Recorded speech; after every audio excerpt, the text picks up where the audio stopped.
El asesino BTK desaparece y aparece después de varios años, dejando que la comunidad de Wichita, Kansas, se sienta segura hasta que vuelve a matar. Dennis Rader es un asesino psicópata sexual que disfruta la tortura física casi igual que la tortura psicológica. Hola y bienvenidos a un nuevo episodio de Y así les mató. Como siempre, yo soy su host Emi y si les están gustando los episodios, los invito a que vayan a probar el Patreon, en donde subo 2 episodios extras al mes. Ahorita estoy investigando el caso de Guadalupe Martínez de Bejarano, considerada la primera infanticida mexicana. Y además tengo más o menos como 25 episodios que pueden escuchar ya en este momento ahí en esa plataforma. Así que pues espero verlos ahí. Antes de empezar el episodio de hoy, les voy a dar un mini resumen del último episodio y si no han escuchado los últimos 2 episodios, les sugiero que vayan a hacerlo. Pues si no les va a faltar mucha información y mucho contexto y no van a entender lo que está pasando en el episodio de hoy. La semana pasada hablamos de los asesinatos de Catherine Bright, Shirley Vian y Nancy Fox. Vemos claramente cómo en cada asesinato va cambiando y perfeccionando ciertos detalles y cada vez se siente más cómodo expresando sus deseos sexuales y actuándolos. También les empecé a contar de sus comunicaciones con la policía y los periódicos de Wichita para tener publicidad y fama. Claramente no le gusta que sus crímenes pasen desapercibidos y quiere que todo el mundo conozca el nombre de BTK.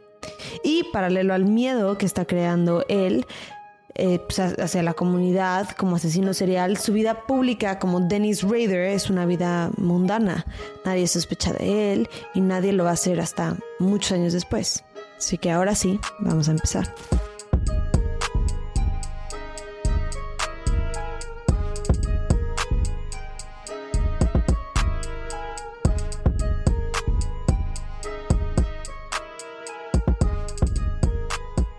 En abril de 1979, Dennis Rader había escogido a Anna Williams como su siguiente víctima. Anna Williams tenía 63 años y un par de veces a la semana tenía clases de baile en las noches. Rader sabía que era uno de esos días, porque Anna era uno de sus proyectos, lo que significa que la había acosado ya un tiempo. Y cuando no estaba ella en su casa, estaba en su clase de baile, cortó las líneas telefónicas de la casa, se metió por la puerta trasera y la esperó en un cuarto. Pero por alguna razón que solamente se puede explicar como suerte, esa noche Anna decidió parar en casa de su hija y se quedó un rato. Rader en algún punto se desesperó de esperar y se fue. Más tarde, esa misma noche, cuando Anna Williams regresó a su casa, se dio cuenta de que la puerta de uno de sus cuartos estaba abierta. Habían cajones abiertos y ropa en el piso. También se percató de que le hacía falta joyería y $35 que tenía escondidos en un calcetín. Era claro que alguien le había robado. Así que fue al teléfono a marcarle a la policía, pero cuando recogió el teléfono se dio cuenta de que la línea no sonaba y corrió a casa de sus vecinos a pedir ayuda. Porque para este momento era sabido que el asesino serial BTK cortaba las líneas del teléfono de cada casa a la que entraba. Y las mujeres de Wichita estaban implementando en su rutina checar que esto estuviera intacto antes de entrar a sus casas. Se estaba volviendo parte de la normalidad en un mundo en donde el asesino BTK estaba suelto. Anna salió sana y salva, pero BTK encontró más maneras de torturarla. Un par de meses después, Anna recibió un paquete y dentro había un poema titulado Oh Anna, why didn't you appear? Oh Anna, ¿por qué no apareciste? También había un dibujo de lo que había planeado hacerle esa noche y algunas de las cosas que se había robado. Y al siguiente día, un paquete similar llegó a una de las estaciones televisivas de Wichita. Porque como sabemos, le gusta que el público sepa de sus crímenes y de lo que es capaz. Este mensaje, este paquete, sería la última vez que los policías o los medios iban a recibir una carta del asesino en 25 años. Y aparte de esto, no iba a volver a cometer un crimen en 6 años. Seguía añadiendo a mujeres a su lista de proyectos, como les gustaba decirles, y seguía acosando a ciertas personas. Pero en 6 años no actuó. Ni siquiera se metió a una casa. Y como la primera vez que se tomó un descanso, nadie sabe realmente por qué fue. Algunos especulan que fue porque se ocupó con sus hijos y su vida, pero esas responsabilidades también las tenía cuando era un asesino activo, así que a mí no me hace mucho sentido. Sus hijos tenían ya como 6 y 10 años en este punto, o sea que pues, ya eran un poco más independientes, no eran unos bebés, no los tenía que estar cuidando todo el tiempo. Entonces, no hay ninguna explicación concreta al respecto de por qué pasó estos 6 años sin matar. Pero en esos 6 años, como es normal en la especie humana, la amenaza del asesino BTK quedó en el olvido, hasta el 27 de abril de 1985. Ese día, Dennis Rader había tenido un evento de los Boy Scouts de su hijo, pero a medio evento dijo que se sentía mal y que se iba a regresar a su casa por unas medicinas. Pero en realidad fue a un boliche en donde pidió una cerveza. Solamente le dio un sorbo que escupió para que la gente con la que se topara oliera el alcohol en su aliento y solamente pensaran que era un hombre borracho.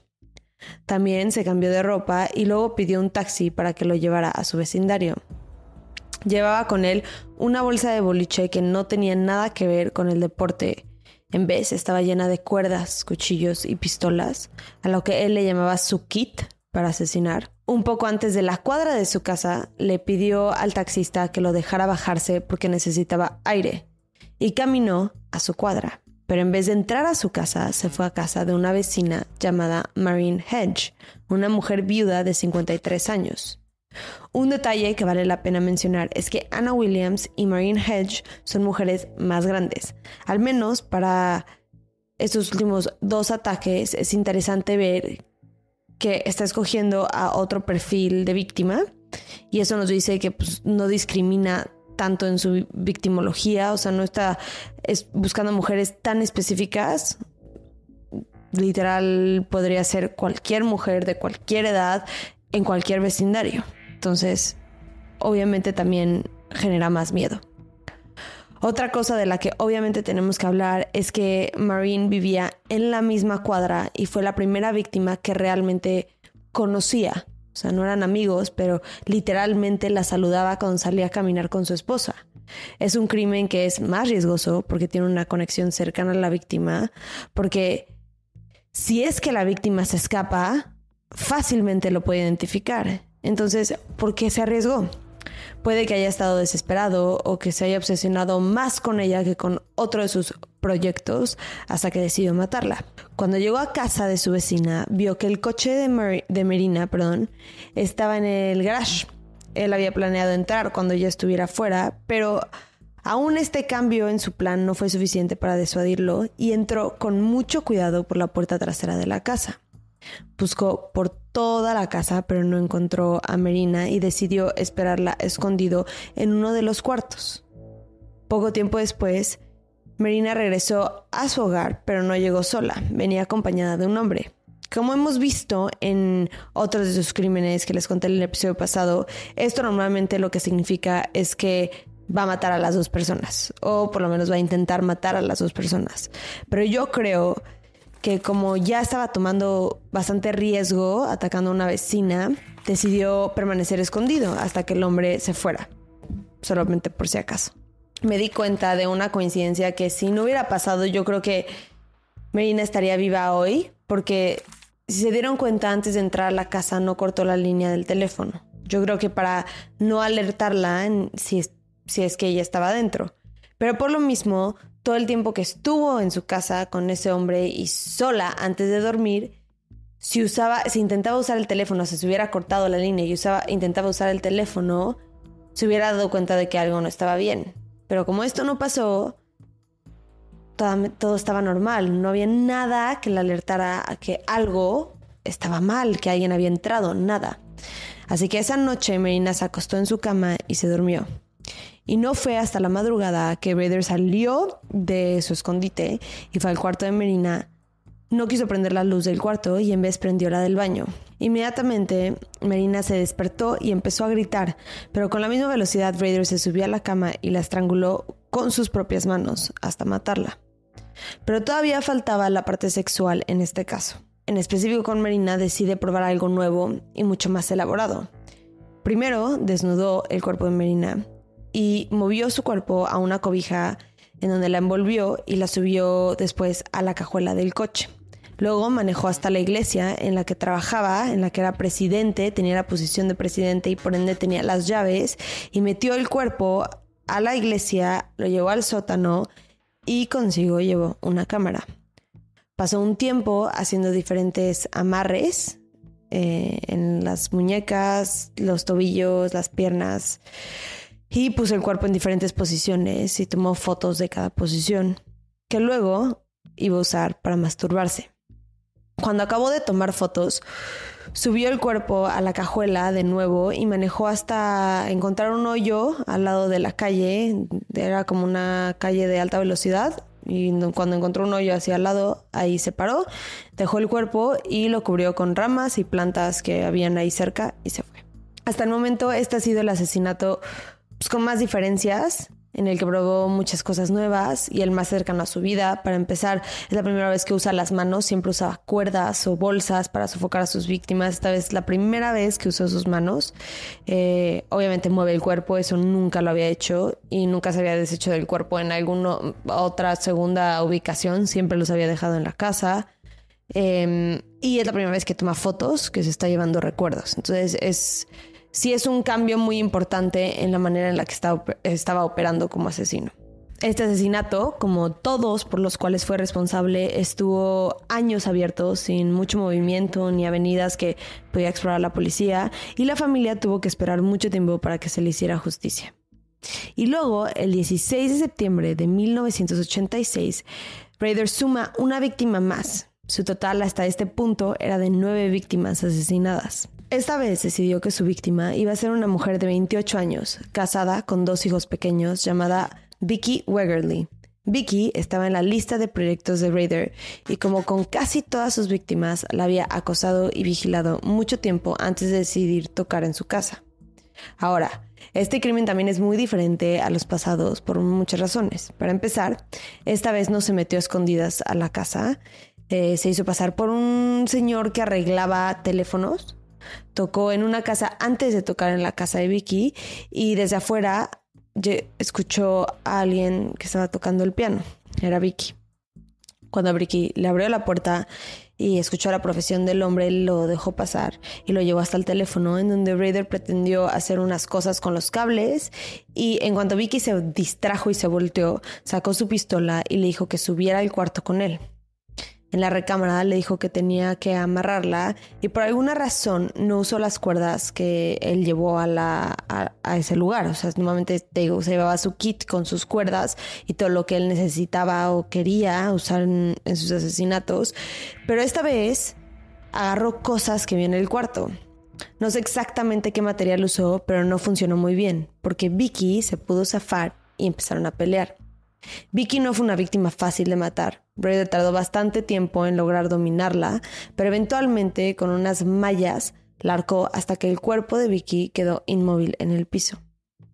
Ahora, para este punto Rader tenía mucha prisa porque la pelea había generado mucho ruido y tenía miedo de que alguien lo había escuchado, y 2, porque Vicky le había dicho que su esposo no tardaba en llegar a la casa. Pero aún así no se podía ir sin sus trofeos, o en otras palabras, sus fotos. Le tomó fotos en diferentes posiciones, se robó su licencia, tomó las llaves del coche de la familia y se fugó. Poco tiempo después, el esposo de Vicky llegó a la casa. El coche no estaba, su bebé de 2 años estaba solo en la sala y su esposa no contestaba. Y luego la encontró en el piso del cuarto, inconsciente. Llegaron los paramédicos y se dieron cuenta de que Vicky seguía viva. Tenía un pulso muy débil, pero había esperanza de que sobreviviera, así que la llevaron al hospital, en donde horas después falleció a causa de las heridas causadas por Rader.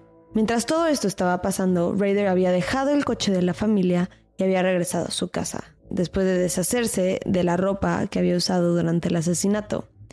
Siempre antes de un crimen se cambiaba de ropa y era ropa que después tiraba para dejar cero evidencia de lo que acababa de hacer, y también para que fuera ropa que su esposa no extrañara, o sea, no se diera cuenta de que ya no estaba en el closet. O sea, siempre tenía ropa específicamente para asesinar. Le decía como... literal, tenía como un nombre que él le decía que era como ropa para asesinar. O sea, era muy literal con su terminología de las cosas que usaba. Él pensó que no estaba dejando nada de evidencia, pero claro que sí fue dejando. Y esta evidencia después iba a ser clave para por fin privarlo de su libertad, hacerle justicia a las familias de todas estas víctimas y prevenir las muertes de otras mujeres. Y eso se los voy a contar la próxima semana. Muchas gracias por escuchar otro episodio de Y Así Les Mató. Espero lo hayan disfrutado. Y sí, no se les olvide dejar su opinión, ya sea con un like, con un comentario, dando follow en redes sociales, dejando estrellitas en Spotify o lo que sea y que prefieran.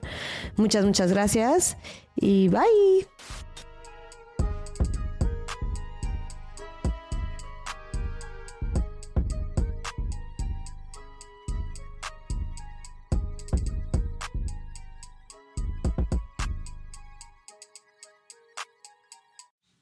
Acuérdense que nos pueden encontrar en redes. Nuestro Instagram es YALM Podcast, nuestro Twitter es YALM Pod y nuestra nueva página de Facebook es YALM Podcast, en donde se encuentra el grupo Investigadores YALM.